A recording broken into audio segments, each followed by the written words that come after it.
warahmatullahi wabarakatuh. Sahabat Asaba, pagi ini podcast kita bertemakan tentang istitoah kesehatan jemaah haji.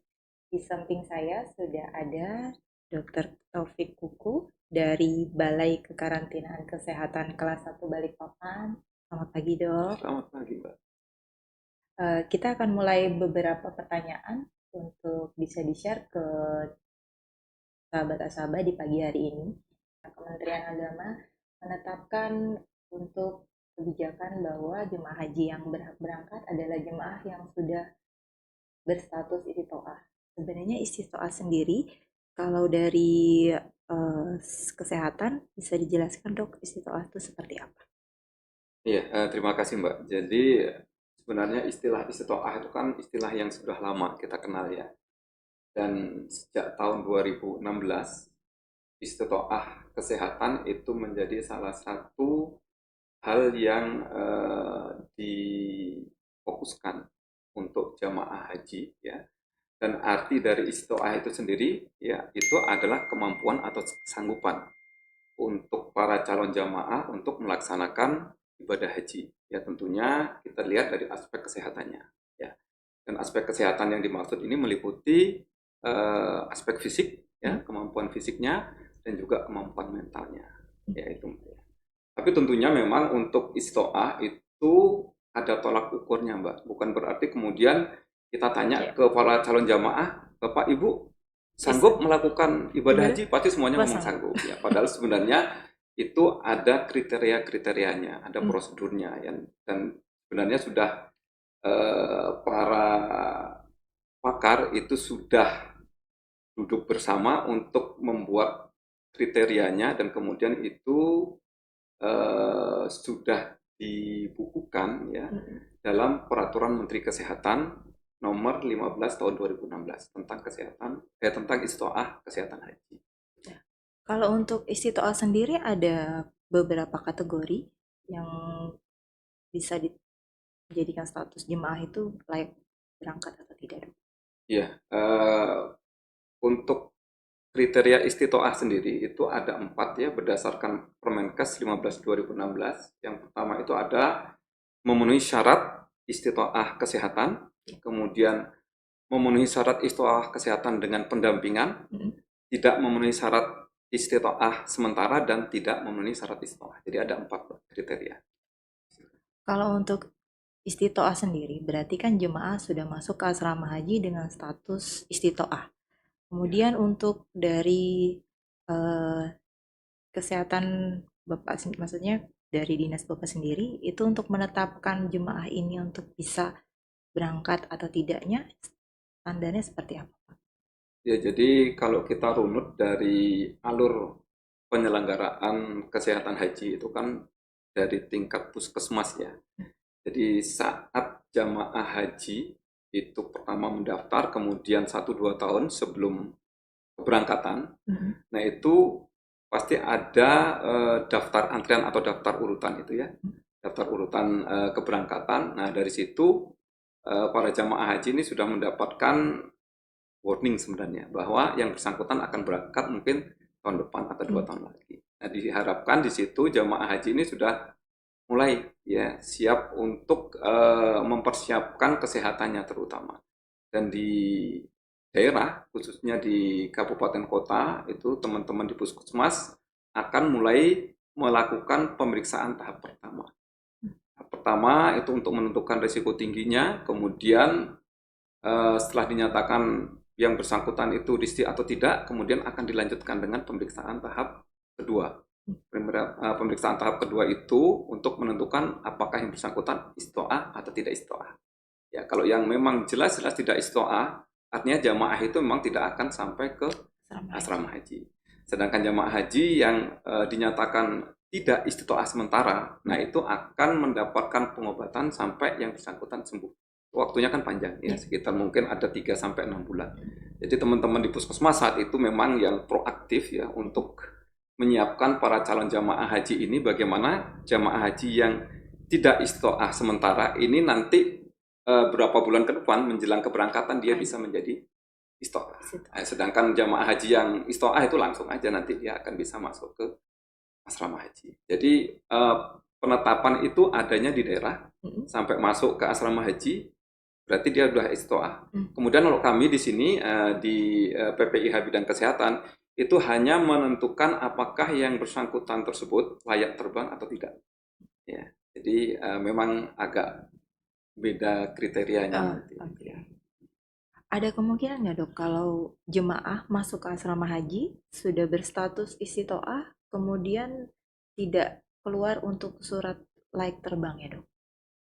Eh, Bisa saja ya, tapi memang itu kemungkinan kecil ya, karena memang dari awal sudah Karena sudah disiapkan di-prepare kan, ya. ya sudah di prepare dari awal. Cuma ada memang beberapa kasus ya yang sifat apa penyakitnya itu adalah akut ya. Contohnya aja orang yang mungkin tiba-tiba di asrama haji dia menderita sakit gitu ya, mungkin sakit perut berat atau mungkin infeksi infeksi menular tiba-tiba dia kena atau terdeteksi saat di asrama haji, otomatis dia dinyatakan tidak layak terbang. Walaupun sebenarnya dia bisa jadi dia istiqoah dari daerah sudah dinyatakan istiqoah untuk masuk ke asrama haji, itu bisa ya. Jadi ada beberapa penyakit lah ya yang artinya ketentuan untuk istiqoah sama layak terbang itu agak berbeda ya. Kalau untuk kebijakan layak terbang dok, seandainya jemaah ini dinyatakan tidak layak terbang, sebenarnya kebijakan lanjutannya setelah tidak dinyatakan layak terbang itu seperti apa? Apakah harus melakukan perawatan yang direkomendasikan oleh kesehatan sendiri atau gimana? Ya. Untuk layak terbang atau tidak layak terbang itu sifatnya kan sementara ya. Bagaimana kesanggupan jamaah tersebut ya secara aerofisiologi untuk melakukan perjalanan menggunakan pesawat, Mbak. Jadi dari tanah air sampai tanah suci, kalau dia menurut pemeriksaan dokternya dinyatakan, oh ternyata dia layak terbang ya dia berangkat. Tapi kalau tidak, ya tentunya dia harus ditunda ya. Dan itu sifatnya bisa jadi sementara ya. Kebanyakan tidak layak terbang itu sifatnya sementara karena dari awal sudah dinyatakan istoah kan. Contohnya saja seperti orang yang hamil ya. Wanita hamil usia kehamilan kurang dari 14 minggu atau lebih dari 26 minggu, dia dinyatakan tidak layak terbang. Ya kan? Tapi di antara usia itu, setelah 14 minggu atau sebelum 26 minggu, dia dinyatakan layak terbang. Artinya memang itu sifatnya sementara. Termasuk juga penyakit-penyakit yang sifatnya infeksius misalnya. Ya mungkin kayak penyakit kena campak misalnya, atau yang sifatnya adalah varicella ya, yang menular tapi sifatnya akut. Kalau dia sudah sembuh, dia bisa dinyatakan layak terbang lagi. Ya. Dia akan ikut di kloter selanjutnya gitu? Bisa ditanazulkan ya. Jadi kebanyakan seperti itu ya. Kalau memang dalam rentang waktu operasional haji itu dia masih bisa sembuh, biasanya kita akan titipkan ke kloter berikutnya ya. Tapi kalau ternyata dalam rentang waktu operasional ternyata dia belum sembuh ya, kita titipkan untuk tahun berikutnya. Oke, baik. Untuk di tahun ini kan dok, infonya jemaah lansia mencapai 45 ribuan. Ini kan tantangan sendiri nih untuk sebagai penanggung jawab kesehatannya jemaah gitu dok. Kiat-kiatnya dari KKP sendiri gimana dok untuk menjadikan ini? Ya, kami cuma menginformasikan saja ya kepada para calon jamaah haji, utamanya yang lansia gitu ya. Karena lansia ini kan memang hal yang memang tidak bisa diubah ya. Usianya semakin bertambah ya, semakin tua, otomatis ya memang tidak akan bisa kita ubah. Jadi apa yang harus dilakukan untuk para lansia yang akan berangkat ke tanah suci? Ya artinya memang seperti tadi yang saya sampaikan bahwa 1-2 tahun sebelum keberangkatan ini sudah mulai mempersiapkan diri. Ya. Bagi lansia yang kondisinya memang dia baik, ya, untuk mencegah terjadinya penurunan fungsi-fungsi faal tubuh dan sebagainya diupayakan dengan cara olahraga. Ya. Mungkin seminggu bisa 3 kali, ya. Cukup dengan jalan 10.000 langkah setiap kali olahraga itu saya rasa cukup ya. Ataupun nanti bisa ditingkatkan ya sesuai dengan kemampuan. Dan dari pihak puskesmas itu akan mendampingi ya. Di situ akan ada pembinaan terhadap para jamaah ini. Artinya jamaah ini kalau memang dia sudah masuk ke dalam urutan keberangkatan itu pasti insya Allah akan didampingi oleh teman-teman di puskesmas ya. Nah itu yang pertama. Kemudian yang kedua juga jangan lupa bahwa lansia ini juga memerlukan gizi yang baik ya. Jangan sampai menjelang keberangkatan pola makannya tidak diatur gitu ya. Akhirnya ternyata menyebabkan sakit kan. Jadi gizi itu penting. Dan satu lagi itu yang penting adalah mungkin para lansia yang merokok ya. Nah, itu Banyak harusnya gitu. sudah harus berhenti ya, jangan dilanjutkan lagi. Jadi ada banyak hal sebenarnya ya menjelang keberangkatan itu yang harus disiapkan ya. Termasuk juga kalau kita lihat untuk para lansia kita ini seringkali abai karena nganggap kok sudah lama belum dipanggil-panggil, begitu dipanggil kondisinya sudah tidak Kurang baik sehat. lagi. Makanya sebenarnya kalau sudah daftar ya pendaftaran walaupun mungkin masih lama itu sudah mempersiapkan diri sebenarnya. Jauh lebih baik mempersiapkan ketimbang begitu menjelang berangkat kondisinya tidak istiqomah ya kan. Itu mungkin Mbak. Kalau untuk calon jemaah yang eh, mengalami sakit, kemudian harus membawa perlengkapan, kemudian obat-obatan yang dari dinas atau dari daerahnya masing-masing, itu sebenarnya kalau untuk dibawa lanjut ke menunaikan ibadah haji, sebenarnya boleh nggak sih dok? Ya, justru disarankan ya. Jadi sebenarnya jamaah yang memang punya resiko tinggi ya sudah terdeteksi dari puskesmas, dari rumah sakit, itu wajib membawa obat-obatan yang sifatnya prinsip untuk yang bersangkutan. Artinya ya obat misal orang sakit jantung, itu bawalah obatnya memang dari sini ya.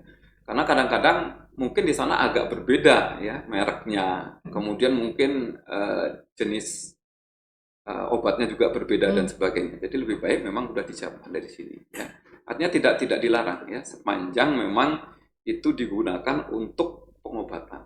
Ya.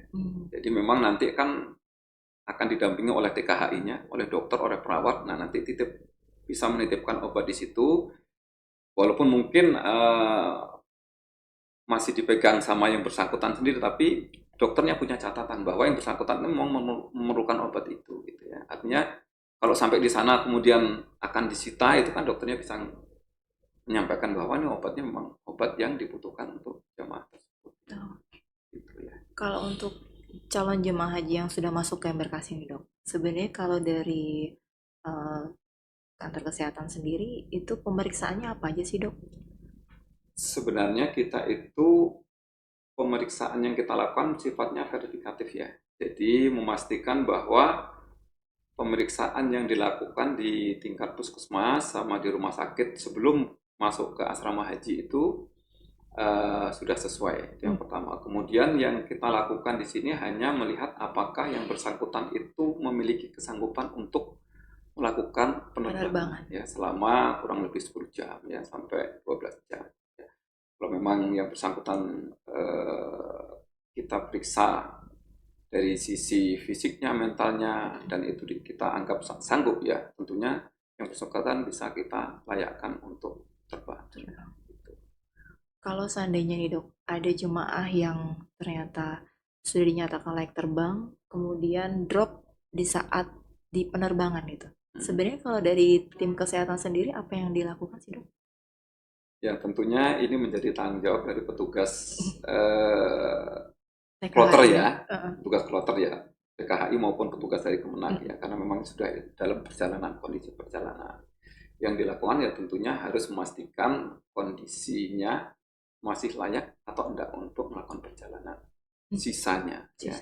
Jadi kalau seandainya yang bersangkutan dinyatakan bahwa oh ya ini kondisinya tidak masalah, tidak terpengaruh atau tidak mempengaruhi penerbangan, ya mungkin dalam kondisi sakit pun masih bisa diangkut ya sampai di tanah suci. Mungkin di tanah suci nanti di sana baru akan segera dirujuk ke rumah sakit ya. Jadi jangan khawatir juga, Mm-mm.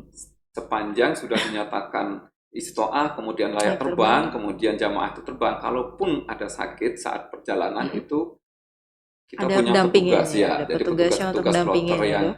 sudah expert Pengalaman. betul di bidangnya, jadi jangan perlu khawatir Oh, ya.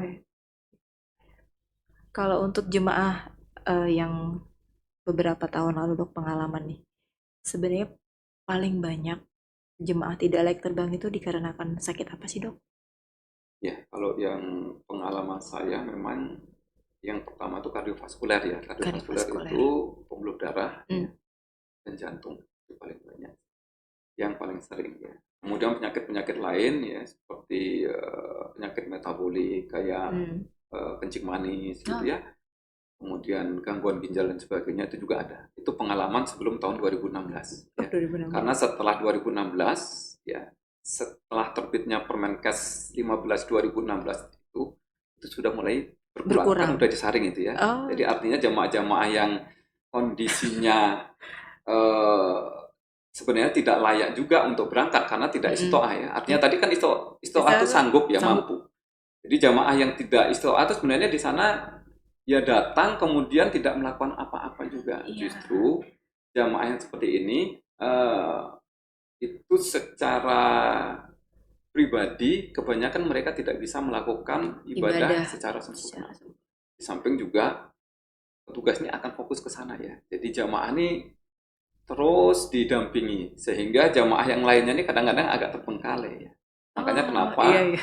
pemerintah itu mensyaratkan istiqomah ini harus betul-betul ditangani ya. Kalau memang dia tidak istiqomah sebaiknya membadalkan hajinya. Hajinya. Kan jauh lebih bagus ya.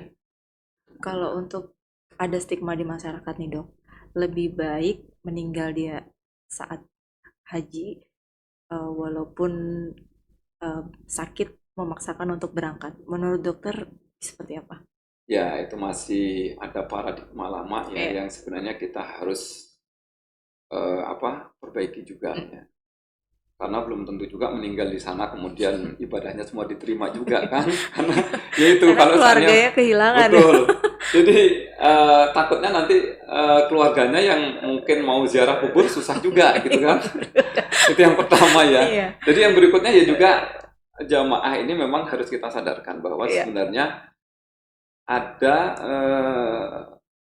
hal-hal lain ya Mm. yang memang masih bisa kita apa istilahnya kita Upayakan gunakan ya. ya, upayakan. Contohnya tadi badal haji itu ya. Mm-mm. Badal haji itu bahkan bisa menjadi wajib gitu ya. Kalau seandainya jamaah tersebut di sana ternyata dia tidak bisa ibadah dengan sempurna, apalagi justru Dari mohon maaf berangkat udah mengganggu mengganggu jamaah jemaah yang lain lain. karena jamaah lain pasti akan Ya, berusaha untuk membantu dan sebagainya, termasuk petugas yang tadi saya sampaikan ya. Jadi petugas ini memang kasihan, 5 petugas kalau seandainya banyak yang tidak istoah, akhirnya fokusnya ke yang tidak istoah itu, Mbak. Jamaah lainnya yang mungkin tiba-tiba sakit di sana itu malah iya tidak malah tertangani tidak ya. tertangani. Maka dari itu Benar. ya harus kita sadarkan memang sedikit demi sedikit pelan-pelan harus kita.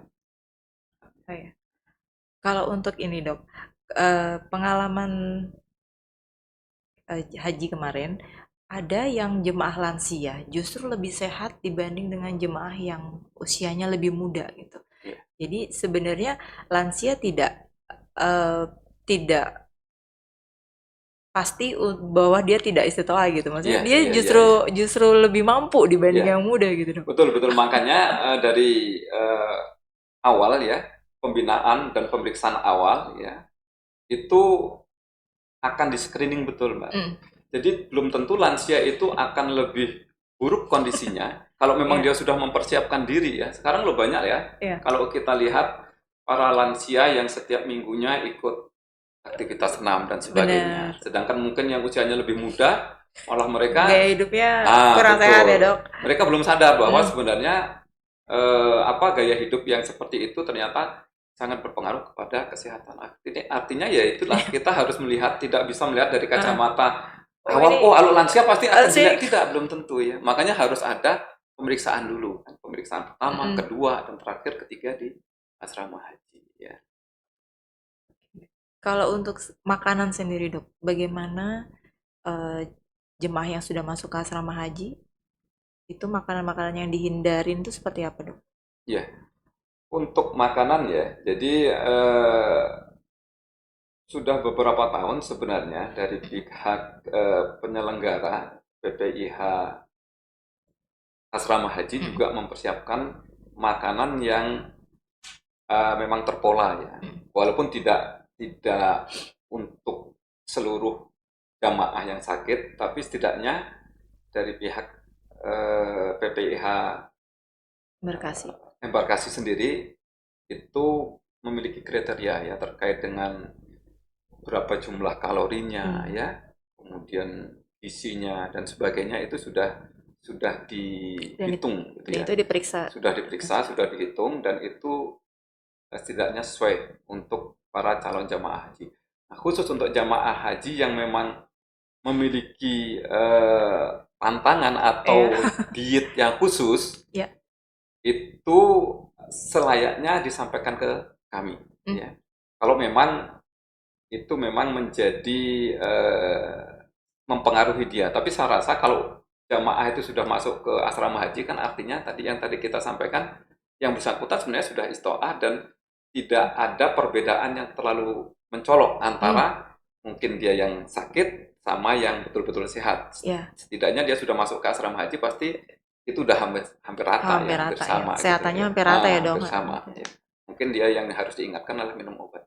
Minum obatnya. Ya, kalau untuk isinya, makanannya, saya rasa tidak terlalu berbeda. Ya, kecuali kalau yang sudah dirawat ya, kayak Heeh. di Arab Saudi yang dirawat di KKHI, nah itu memang pola asupan gizinya itu akan berbeda. Karena memang betul-betul dibuat sesuai dengan kondisi jamaah tersebut. Ya. Oh, Dan gitu. baik. Kalau untuk jemaah ini, Dok, jemaah-jemaah yang mengalami stroke, ada kemungkinan nggak, Dok, untuk tetap bisa dinyatakan layak terbang?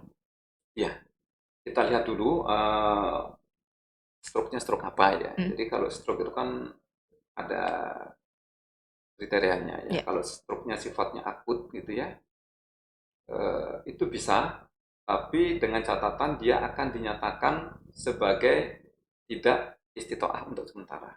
Hmm. Ya, misal kalau seandainya dia keberangkatannya untuk tahun depan tuh, sekarang dia stroke, tapi sifatnya akut ya, kemudian dia membaik gitu ya, Mhm. tahun depan insya Allah dia bisa berangkat.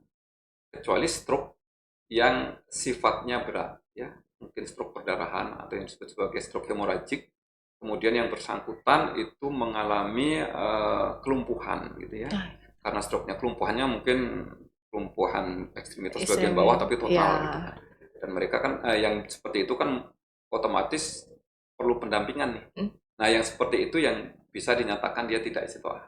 Tapi kalau yang stroke akut kemudian dia sembuh, Oh, walaupun mungkin mohon maaf ada ekstremitasnya yang kurang kuat gitu ya, tapi setidaknya dia masih bisa jalan gitu, masih bisa ngobrol, itu masih bisa dinyatakan sebagai istiqoah dan bisa dinyatakan layak terbang.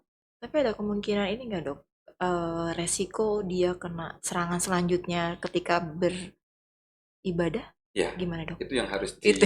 ya harus perhatikan ya. Iya. Makanya sebenarnya obat yang sudah dibawa itu jangan stop ya. Ah. Kalau sudah dapat obat tetap diminum. Mm-mm. Ada beberapa kasus yang saya dapatkan juga di tanah suci seperti itu. Jadi dia sudah pernah kena stroke, Ya. kemudian dia dinyatakan istoah, layak terbang, sampai di sana Serangan kembali. serangan kembali karena Oh. ternyata setelah kita runut-runut tidak pernah minum obat lagi. Oh. Nah, jadi kan kasihan juga seperti itu ya. Banyak yang Nah, bertanya juga untuk penyakit-penyakit yang harus cuci darah, Dok. ya Cuci darah kan rutin tuh, Dok, ada jadwalnya. Kemudian di saat masa ibadah pasti akan susah untuk cuci darah. betul. Itu gimana, Dok? Jadi khusus untuk jamaah haji yang memiliki gagal ginjal ya, Gagal. CKD ya. Jadi Iya.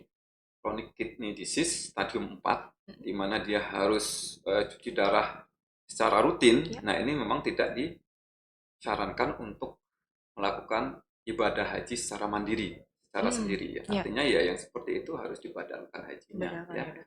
Karena memang di sana pasti Pasti. yang bersangkutan tidak akan bisa beribadah dengan baik ya. Oh, berarti memang kalau stroke itu kita harus kontrol terus untuk Kontrol terus menghindari betul. serangan. Kemudian yang tipe yang cuci darah itu Ya, kalau kemungkinannya cuci darah kita lihat juga tidak. Mbak. Kalau dia sifatnya intermittent ya, jadi dia belum sampai Mm-mm. mencapai stadium 4 ya. Jadi artinya dia mungkin ureum kreatinina tinggi, Ya. kemudian dia perlu cuci darah, Mm-mm. dicoba dengan sekali cuci darah, kemudian Baik. ureum kreatininnya normal, Heeh, membaik, dan kemudian dia tidak perlu cuci darah lagi, itu boleh. itu boleh. Ya, Oh, itu oke. kan gangguan ginjal yang sifatnya akut ya. Eh, Jadi dia perlu cuci darah tapi cuma sekali waktu mm. aja. Nah, itu masih dinyatakan istoa dan juga bisa layak terbang. Kalau untuk ini sendiri dok, banyak juga jemaah yang menanyakan, saya menderita kanker nih, tapi saya sudah melakukan pengobatan gitu. Walaupun kanker saya belum sepenuhnya pulih gitu, dinyatakan sembuh, tapi saya sudah proses pengobatan gitu. Sebenarnya kalau penyakit kanker sendiri itu, jemaah yang menderita kanker sendiri itu dinyatakan bisa layak terbang nggak sih dok? Tergantung stadiumnya juga ya. Stadiumnya ya? Ya, kalau Oke. stadiumnya masih stadium rendah gitu dan Mm-mm. kemudian dia sudah melakukan pengobatan entah kemo, entah radioterapi Ya. dan sebagainya dan dinyatakan sama dokter spesialisnya bahwa Mm-mm. yang bersangkutan tidak bermasalah ya dari sisi kankernya, nah Ya, itu ya bisa, diizinkan masih aja bisa dok. ya Oh. kecuali yang sudah fase terminal ya, yang sudah stadium lanjut kemudian dari sisi pengobatannya sudah tidak mampu lagi untuk memperbaiki kondisinya, ya otomatis dia juga tidak bisa, tidak istoa dan tidak layak terbang. Walaupun secara fisik tidak terlihat sakit gitu ya dok ya, tetap ketika pasien apa calon jemaah itu dinyatakan eh, memiliki penyakit kanker Hmm. atau yang sudah stadium kanker stadium, berarti dipastikan tidak dinyatakan layak terbang ya dok. Itu diperiksa lagi harus Diperiksa ya. lagi ya. Harus untuk memastikannya kan kita harus punya kriteria Mm-mm. ya, bukan tiba-tiba kenyatakan wah ini nggak layak terbang, nggak Mm. boleh juga. Ya. Jadi harus ada prosedur yang kita gunakan, kemudian kriteria yang mana yang kita gunakan gitu. Kalau memang dia dinyatakan tidak layak terbang, ya mohon maaf memang tidak bisa. Tapi kalau ternyata dari hasil pemeriksaan, oh ini layak kok, dia mampu kok untuk terbang, Mm. berada di udara sepanjang 10 Sepanjang 11 jam perjalanan. gitu dah. Dan dinyatakan sudah istoah sebelumnya, Mm. hingga dia bisa masuk ke asrama haji, otomatis ya harus kita terbangkan juga. Ya, tidak bisa serta-merta kita nyatakan yang bersangkutan tidak layak juga. Kalau seandainya gini dok, sudah terbang, sudah beribadah di Hmm. sana, Hmm. kemudian kan kembali terbang kembali. Nah, di sana ada juga untuk pemeriksaan menyatakan layak terbang untuk kembali ke tanah airnya. Ya, sebenarnya yang lebih penting itu adalah saat keberangkatan Berangkat, ya. iya, Karena kalau yang pulang balik itu adalah pulang ke tanah air, Mbak iya, ya. benar. Jadi memang kriterianya agak lebih ringan gitu ya. Jadi namanya orang balik ya ke Iya. tanah air ya. Pasti diupayakan untuk balik dalam kondisi bagaimanapun juga ya, kecuali mohon maaf kalau sudah meninggal. Tapi kalau kondisinya dia masih bisa Hmm? masih bisa membaik walaupun sedikit, diusahakan ditanazulkan biasanya ya, diperbaiki dulu kondisinya sampai dia betul-betul stabil, dipulangkan. Itu biasanya dengan pendampingan khusus. Berarti standarnya mungkin lebih Lebih lebih lebih rendah agak ya, rendah lebih ya. rendah ya. Oh, berarti di sana juga diperiksa juga ya dok ya, untuk layak Iya, terbangnya itu iya ya. pasti diperiksa. Oh, Karena ada juga sih petugas-petugas yang memang mm-mm. dikhususkan untuk, ada dokter spesialis penerbangannya juga nanti di sana ya. Kemudian juga dari KKHI itu juga ada dokter-dokter yang khusus untuk menangani jamaah-jamaah yang nantinya akan dipulangkan. Kemudian akan ditanuzulkan lebih Ya. awal atau belakangan. Kalau untuk di tahun ini dok, standar untuk layak terbang itu ada standar eh, vaksin nggak sih dok sebenarnya? Eh, Vaksin itu salah satu ketentuan istitoah ya, bukan Oh, layak terbang. bukan layak Ya, terbang. jadi dia dinyatakan tidak istitoah sementara jika dia Mm-mm. belum divaksin. Tapi Oh, begitu dia divaksin, kemudian keluar buku ICV-nya, dia bisa dinyatakan layak terbang. Itu tidak istitoah tidak sementara. sebentar. Oh, berarti memang wajib untuk Vaksin vaksin itu wajib. meningitis untuk haji wajib ya. Wajib. Sementara ini untuk umroh kan tidak wajib Iya, lagi, tapi untuk tidak haji wajib ya. tetap wajib. Oh, untuk haji tetap Ya, wajib ya dok karena ya kan sekarang. berkumpulnya orang banyak betul ya, termasuk di Eh, daerah-daerah dari daerah Afrika, di mana eh, eh. disitulah tempatnya apa meningitis itu berasal, meningitis menepok. Kalau untuk kedatangan dok, jemaah kembali ke tanah air, itu dari Balai Karantina sendiri untuk menjaga kesehatannya jemaah itu seperti apa dok? Ya tentunya ada kriteria ya untuk menetapkan bahwa yang bersangkutan itu eh, dilakukan cegah tangkal atau tidak ya. Mm. Artinya setiap orang yang masuk ke dalam negeri ya, Mm. apakah itu orang asing ataupun orang Indonesia sendiri, Ya. itu harus mendapatkan pemeriksaan ya. Jadi di Arab Saudi, di tanah suci, sebelum Mm. balik itu akan diperiksa ya, apakah yang bersangkutan itu menderita penyakit infeksi atau tidak ya. Kalau dia menderita penyakit infeksi menular, apalagi yang potensial wabah, tentunya dia akan Mm. di sana untuk sementara dilakukan tindakan Isolasi atau karantina karantina. ya. Di karantina sementara ya, sampai penyakitnya itu membaik sembuh ya, Mm. setelah itu baru dipulangkan. Nah, Oh, di sini juga di sama, sini. Mbak.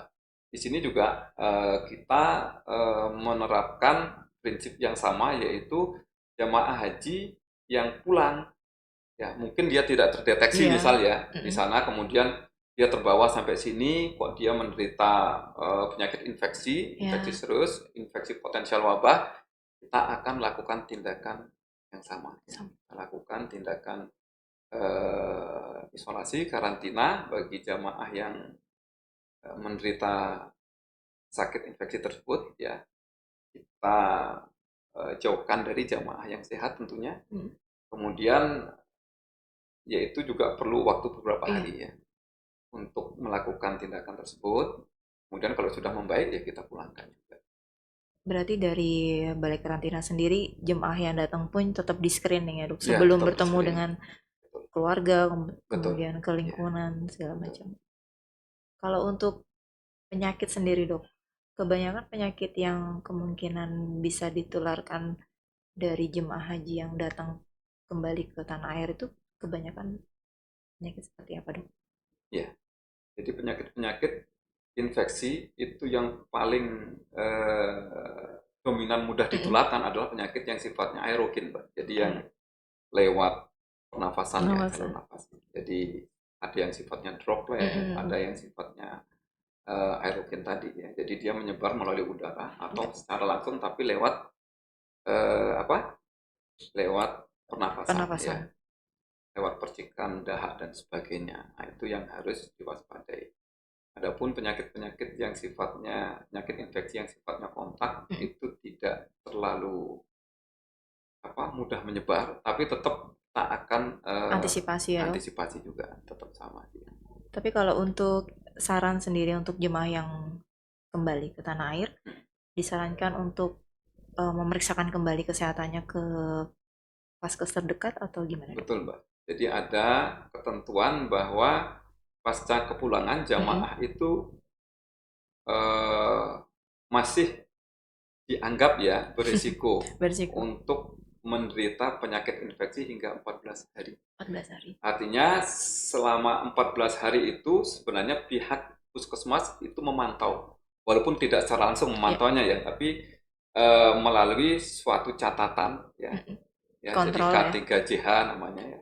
Kartu kewaspadaan jamaah haji ya. Bahwa dengan kartu tersebut pihak puskesmas akan bisa menilai apakah yang bersangkutan infeksi atau tidak. Mm. Makanya diharapkan setiap jamaah yang pulang yang diberikan K3JH itu, Mm-mm. nah itu disimpan sampai 14 hari.